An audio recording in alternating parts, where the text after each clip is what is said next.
All right, when we talk about rate of change, we're talking about the same thing as slope. It's just more real-world scenarios. We're talking about where one quantity of something changes in relation to another quantity. So like here we've got candy is our X and cost of candy is our Y. So our rate of change or our slope in that scenario is how the cost changes in relation to the pounds of candy. So we're still going to do it the same way though. We're still going to use that slope formula. We are still going to have this as x1, y1, x2, y2. So we've got 8 minus 6 and 4 minus 3. And our rate of change here is 2. So same thing, this one example we've got number of days and the rental cost. So our rate of change here is the rental cost changes in relation to number of days. So same thing.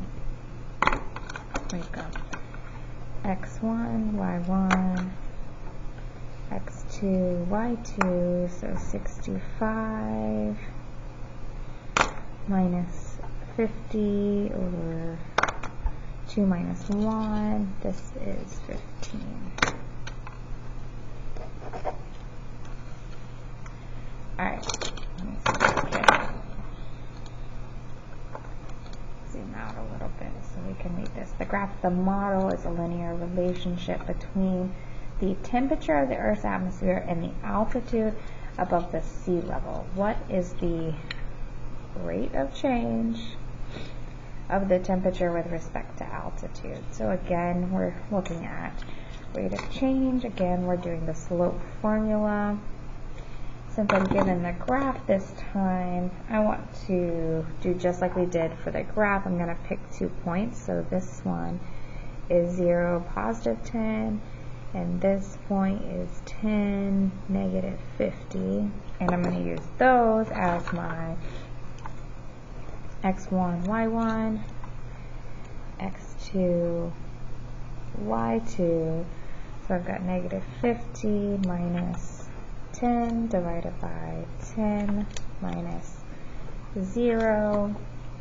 And when I do that math, that equals negative 6. So what this is telling us in this specific scenario is that as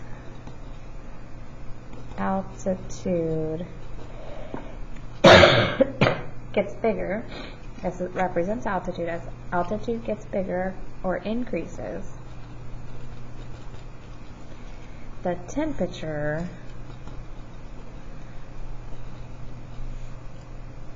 decreases 6 degrees.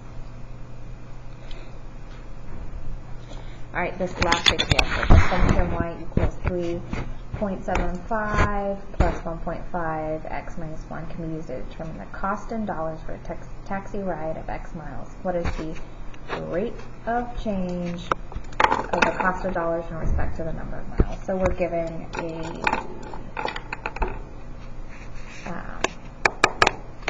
equation. So when we're given our equation, we look for our m. It's whatever's in front of that x generally. So our rate of change is 1.5.